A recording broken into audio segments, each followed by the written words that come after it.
My mom would be at all my sporting events. Let's say I was playing football, okay? My mother would be on the sidelines, and if the play on the field started going one way, my mother would run along like, Mark, get him, get him! I'd be like, oh my gosh. I'd get in the huddle with the other guys. They go, Mark, is that your mother? I go, no, I never saw her before in my life. See, the greatest gift my mother ever gave me, she believed in me. I have overdosed on drugs on 3 occasions where I should have been dead. But I believe I was kept here for a reason. You show me your friends, I will show you your future. How do I know this? I hung out with losers, and I became the biggest loser of them all because I gave up everything I dreamt about as a little boy because of who I chose to surround myself with. My friends would drive me home at 2, 3, 4 in the morning. We'd be drunk and high, laughing in the car.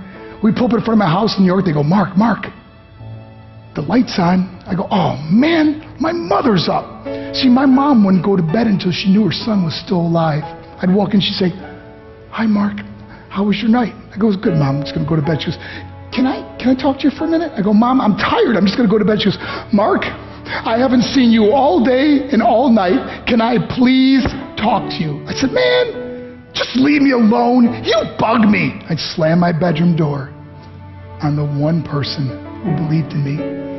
I was on a worldwide tour and we were wrestling overseas in Japan. After my wrestling match, I went upstairs in my hotel room and I fell asleep. There was a knock at my door at 3 o'clock in the morning. I got out of bed and I looked through the safety window and I could see it was a Japanese promoter. So I opened the door and he said, Mark, you need to call home. There's been an emergency. I went and got on the hotel room phone. I called back to the United States and said, hey, what's going on? They said, Mark, I don't know how to tell you this. I said, just tell me what happened. All of a sudden I started crying. They go, Mark, I can't tell you. I said, just say it. They said, Mark, your mother died. I just threw the phone down. I ran out of my hotel room. I took the elevator to the lobby, and when the doors opened up, I just ran out into the street. I mean, there was no cars, there was no people. It was 3 o'clock in the morning.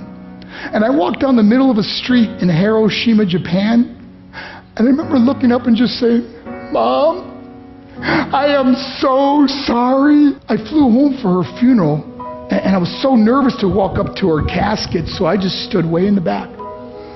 And I kept looking from a distance. I kept thinking to myself, Mom, please wake up. Please get up. And then I finally got the nerve to walk up to her. And as I got closer, I could see my mom for the first time. I mean, she was so beautiful. She was dressed in white. I mean, she looked like an angel. And I just stood over and I said, Mom, you are my hero. Everything I am, everything I hope to be was because of you. You loved me so much. You gave me a life. You're the only one that ever believed in me. How did I repay her? By getting drunk, by getting high, by getting stupid, by hanging out with losers? For what? All she ever wanted to do was talk to me. I wish I could talk to you now, Mom. I wish you could see what I'm doing. Why couldn't I have been a better son? We are defined by our choices.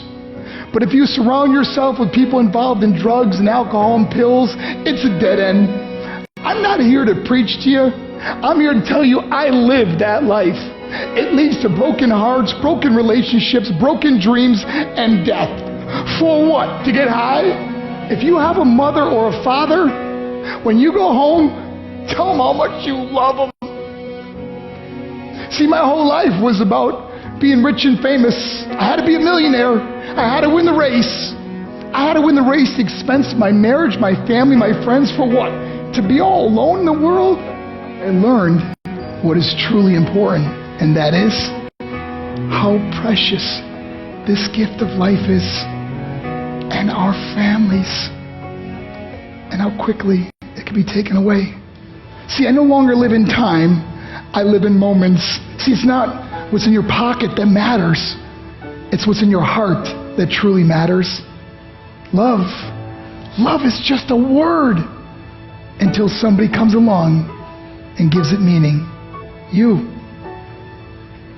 You're the meaning.